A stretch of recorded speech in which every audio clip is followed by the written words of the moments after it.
दोस्तों last video में हमने एक टॉप पैनल थी उसकी बेंडिंग ड्राइंग बनाई थी। इस वीडियो में हम क्या करते हैं, जो डोर है हमारा जिस पे लूवर्स भी हैं, इसकी डिटेलिंग थोड़ी और अच्छे से होगी। तो इसकी आज हम ड्राइंग बनाते हैं। तो इस एपिसोड में इस डोर की हम बेंडिंग ड्राइंग बना के सीखते हैं कि आपको कैसे डिटेलिंग देनी है। ओके, तो सबसे पहले आपने क्या करना है, यहाँ पे जाना है इस एरो बटन पे। यहाँ पे आप देख रहे होंगे ये एरो बटन है, इस पर क्लिक करना है। देन आपको जो ये पार्ट मिलेगा यहाँ से make drawing from part and assembly पे क्लिक कर देना है। और क्लिक करने के बाद आपके पास जो इंटरफेस ओपन होगा कुछ इस तरीके से। फिर आपने कोई पहले से ही बना के ऑलरेडी रखा हुआ तो आप चूज कर सकते हैं, अदरवाइज जो स्टैंडर्ड सॉलिड वर्क्स का है वो ले सकते हैं। बट बेसिकली आप अगर किसी कंपनी में काम कर रहे होगे तो उसका टेम्पलेट ज़रूर होगा। और यहाँ से आप इसको ओके कर दीजिए। थोड़ी देर बाद आपका जो पार्ट है वो आपके ड्राइंग्स में ओपन हो जाएगा। सबसे पहले मैं एक पूरा व्यू ले लेता हूँ इसका। देखिए जैसे मैंने ये इंपोर्ट किया, ठीक है। लास्ट वीडियो में मैंने आपको बताया था कि राइट साइड में जैसे ही आप जाएंगे आपको मिलने लगेगा। दूसरा भी तरीका है, जैसे मैंने अभी स्केप कर दिया। अब मुझे क्या करना है, इस लूवर को नीचे की साइड दिखाना है। तो मैं क्या करूँगा, सबसे पहले इस पार्ट को क्लिक करूँगा और यहाँ पे अगर आप देखेंगे तो रोटेट व्यू है। इसको थोड़ा सा जूम करके दिखाता हूँ आपको। ये वाला जो पोर्शन है ये है रोटेट व्यू का। यहाँ पे आप क्लिक करेंगे तो आपको यहाँ पे डिग्री पूछेगा। अगर डिग्री आप स्पेसिफाई कर सकते हो तो ठीक, नहीं तो आपके पास रोटेशन का यहाँ सिंबल बन जाएगा। अब माउस को ऐसे रोटेट कर सकते हो, माउस को ऐसे ऐसे चलाओगे जब यहाँ पे ऐसे ऐसे, तो ये रोटेट होता रहेगा, ठीक है। एक तो ये तरीका है। दूसरा यहाँ से आप सीधा डिग्री डाल सकते थे। 90 पे करना था आपको, 90 करके एंटर कर दिया। 180 करना था तो 180 करके एंटर कर दिया। तो इस तरीके से फिर आप अप्लाई करके क्लोज़ कर दो और यहाँ से ओके कर दो। तो ये लूवर का पार्ट नीचे आ गया, ठीक है।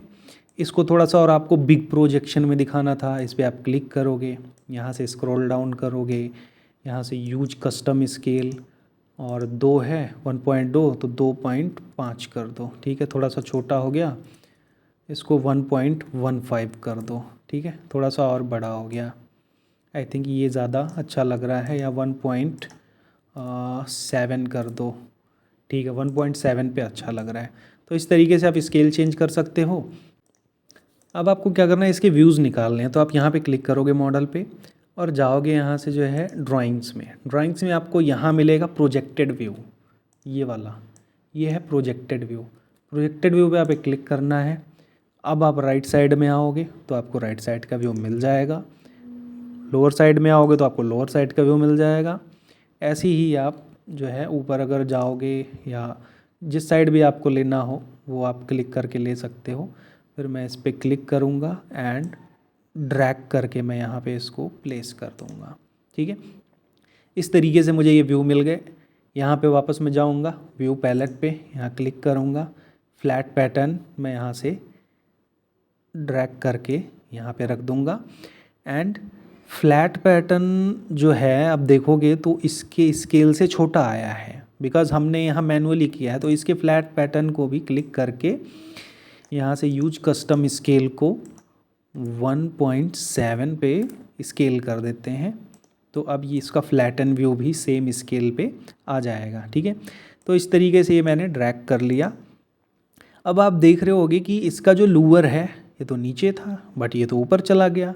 आपको इसको भी रोटेट करना पड़ेगा। यहाँ क्लिक करके 180 जो है यहाँ मेंशन करके एंटर कर सकते हो, अप्लाई क्लोज। ये तो ये ध्यान देने वाली चीज़ें हैं। पहली ड्राइंग में मैंने आपको एक नॉर्मल तरीके से बताया था कि पार्ट को आपको सिंपली इंपोर्ट कर लेना है और यहाँ पे प्लेस करके आप सीधा प्रिंट कर लो, थोड़े बहुत डायमेंशन चेंज करके। बट जो मैनुअली है, जैसे यहाँ पे मैंने बताया, आपने यहाँ से इंपोर्ट ही नहीं करना है। ये पार्ट आपने रख लिया, फिर यहाँ से आप ड्राइंग्स में जाके यहाँ से प्रोजेक्ट कर सकते हो side view, lower side view और आइसोमेट्रिक व्यू को आप प्रोजेक्ट कर सकते हो। फ्लैटन व्यू को आप यहाँ से लाके उसको भी स्केल और रोटेट चेंज कर लो। अब इसमें क्या है, जैसे देखो यहाँ पे लूवर्स हैं, इनकी डायमेंशनिंग बहुत ज़रूरी है, ठीक है। तो सबसे पहले मैं एनोटेशन पे जाता हूँ, स्मार्ट डायमेंशन। मैं डायमेंशनिंग सबसे पहले क्या करनी है, आपको सबसे पहला काम जो करना होता है वो होता है आउटर डायमेंशंस को सेलेक्ट कर लेना। तो मैंने एक आउटर डायमेंशन ये हो गया एंड लाइन पे आएंगे। ये जो स्नैपिंग होती है दोस्तों, ये बहुत इंपॉर्टेंट होती है। जैसे ही आप लाइन के पास पहुंचोगे आपको रेड रेड कलर की स्नैपिंग दिखने लगती है, तो आपको सेलेक्ट करने में आसानी होती है। ठीक है, ये मैंने कर लिया एंड इसकी थिकनेस भी दे देता हूँ मैं यहाँ पे। ओके,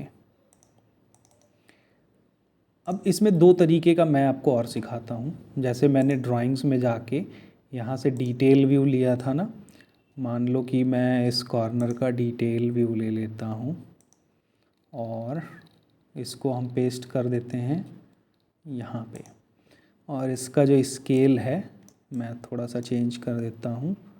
स्केल मैं 5:1 कर देता हूँ एंड इसकी जो डॉटेड लाइन है वो मैं ऑन कर देता हूँ यहाँ से, तो आपको पता चलेगा कि यहाँ पे बेंड है। ओके, बट थोड़ा मुझे स्पेसिफिक लग नहीं रहा है कि यहाँ पे ये जो बैंड है लोग इसको देख के उतना अच्छे से समझ पाएंगे। हालांकि अगर आप डायमेंशनिंग देना चाहें तो यहाँ पे दे सकते हैं ऐसे करके कि यहाँ से यहाँ तक का जो साइज़ है ये है एंड यहाँ से यहाँ तक का जो साइज़ है वो ये है। ऐसे आप कर सकते हो बेसिकली, बट ज़्यादा अच्छे तरीके से करने के लिए क्या करना पड़ेगा आपको, यहाँ ड्राइंग्स में आके आप ये जो सेक्शन व्यू है ना, इस पर आपने क्लिक करना है। फिर आपको देखो इस व्यू पे अगर आप लाओगे तो वर्टिकल लाइन बन रही है। अगर मैं इस पर क्लिक कर दूँ यहीं पे एंड यहाँ से इसको मैं राइट कर दूँ, अब राइट साइड में आइए। राइट साइड में जब मैंने ऐसे इसको प्लेस किया तो आप अभी स्केप नहीं करना है, आप जूम करके देखो तो ये सेक्शन व्यू दे तो दिया है वहाँ का, बट मुझे इसका स्लाइस चाहिए। स्लाइस की जो बैंड है ना वही मुझे दिखें। यहाँ पे आइए, जूम करके दिखाता हूँ आपको। ये जो पोर्शन है ना इसको टिक कर देना है आपको। यहाँ स्लाइस पे मैंने क्या किया, टिक कर दिया। ठीक है, यहाँ जैसे ही मैंने टिक किया यहाँ आप देखोगे तो ये जो है स्लाइस हो चुका है। जो एक्चुअल बैंड था वो यहाँ पे शो होने लगा है। ओके, फिर आप इसको यहाँ पे ओके कर सकते हो इस तरीके से। अब आप अगर आप प्रोजेक्शन में जाके इसकी बेंडिंग दिखाएंगे तो यहाँ ज़्यादा समझ में आएगा कि एक्चुअल में यहाँ पे बैंड कितने का है। जैसे ये 15 का था, 15 का बैंड दिख गया और पता चल रहा है कि सी टाइप की बेंडिंग यहाँ पे है। ओके, ऐसे ही मान लो कि हॉरिजॉन्टल और वर्टिकल दोनों डिफरेंट बेंडिंग होते तो क्या करते, मैं जाता सेक्शन व्यू और अभी मेरा वर्टिकल चल रहा था तो यहाँ पे आप देखेंगे ये वर्टिकल है, एक हॉरिजॉन्टल तरीके का है और एक यहाँ पे टेपर कर सकते हो, और यहाँ से मल्टीपर्पज़ दिया है, हम मल्टीपल पॉइंट सेलेक्ट करके व्यू निकाल सकते हो। तो अभी हम हॉरिजॉन्टल ले लेते हैं और कहीं यहाँ पे क्लिक करके राइट क्लिक कर देते हैं, लोअर साइड में आते हैं, यहाँ पे रखते हैं एंड यहाँ से इसको स्लाइस कर देते हैं सेक्शन एंड ओके कर देते हैं। यहाँ पे अगर मान लो अलग अलग डायमेंशन होती तो वो डायमेंशन आप यहाँ शो कर देते कि यहाँ की जो बेंडिंग है वो डिफरेंट है, और सेम है तो कोई इशू ही नहीं है, वो तो आना ही आना है। और ये जो स्नैपिंग हो रही है ना, ये स्नैपिंग मैं आपको बताऊँगा कैसे और अच्छा कर सकते हो। बाकी आप डायमेंशनिंग कर सकते हो। तो ये डायमेंशनिंग दिखाने के लिए मैंने इसको सेक्शनल व्यू किया, तो आप खुद देख रहे होगे कि इसमें ज़्यादा क्लैरिटी है या इसमें। एक तरीके से ये हो गया। अब मैंने फिर आपको बताया था, अच्छा डायमेंशन, ये जो स्मार्ट डायमेंशन लेते हैं ये मैंने आपको बताया था। जैसे ही आप राइट क्लिक करते हो और थोड़ा सा अप साइड लेफ़्ट राइट कुछ भी जाते हो तो आपको पता चलता है कि क्या क्या चीज़ें एग्जिस्ट कर रही हैं इस व्हील पर। देखिए राइट क्लिक करके मैंने हल्का सा स्वाइप किया है, व्हील बन चुका है। ये व्हील्स की भी सेटिंग होती है, मैं ये भी आपको बताऊंगा। फिर मैंने इसको राइट क्लिक करके अप साइड कर दिया तो मेरा स्मार्ट डायमेंशन सेट है वो आ गया, और मैंने यहाँ पे जो है फ्लैट पैटर्न की ड्राइंग बना दी और इसकी मैं डायमेंशन दे देता हूँ। और मैंने बताया था आपको कि जो ये बेंडिंग लाइंस है ना, इन बेंडिंग लाइन की डायमेंशंस आप ज़रूर देना। और दूसरी चीज़ इसके साथ साथ आपने और क्या करना है कि ये जो डिग्री आती है ना, जैसे लिखा है डाउन 90 डिग्री रेडियस टू, ये सब ना आपने बना के रखना है, विजिबल करके रखना है। इट मीन्स कि बेंडिंग जो कर रहा है उसको बेसिकली ये सारी चीज़ें दिखें। ठीक है। अब आपने क्या करना है, ये जो यहाँ पे आया है ना, इसको आपको डायमेंशन दे देना है कि 20 mm के डिस्टेंस पे ऐसे है, और यहाँ स्टार्टिंग से लेके इसके स्टार्टिंग तक की डायमेंशन दे सकते हो कि 50 mm ये ऐसे है। अब नंबर ऑफ वो कितने हैं वो तो यहाँ दिख ही रहा है, ठीक है। और स्मार्ट डायमेंशनिंग करने के लिए इसको क्या करो, इसकी डायमेंशन भी यहाँ पे शो कर दो, ठीक है। जैसे 35.5 का है तो 35.5 का यहाँ पे लोअर आपको मिल जाएगा। तो अच्छा, ये चीज़ें जो होती हैं ना, लोअर वगैरह, ये पहले आपको डिसाइड कर लेना है कि आपके पास कितने का लोअर फैक्ट्री में एग्जिस्ट करता है, उसी के अकॉर्डिंग कट यहाँ पे देने होते हैं।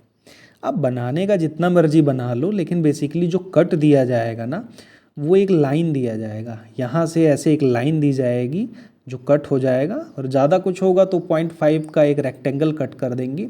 बस उसकी जो लंबाई होगी ना, जो लेंथ होगी, वो आप अपने यहाँ पता कर लेना कि फैक्ट्री में कितने mm लंबा टूल है, उसी के अकॉर्डिंग ही इसको बनाना है। बाकी टेबल वगैरह जो अभी लिंक है, मैं इस टेबल को लिंक कैसे करते हैं ये मैं आपको स्पेशल वीडियो में बनाऊंगा। तो इस वीडियो से दोस्तों आपको क्लियर हो गया होगा कि डिटेल व्यू और सेक्शनल व्यू और लूवर्स तो मैंने आपको सिखाया ही था, बट उसको जो बेंड करने का तरीका है ना, वो मैं अगर पॉसिबल होगा तो फिज़िकल कोई वीडियो अपने यूट्यूब चैनल पे पोस्ट कर दूंगा कि कैसे इस लूवर्स को बनाते हैं, ठीक है। फिर नेक्स्ट स्टेप है, इसको सेव कर दो, उसके बाद कंट्रोल पी करो।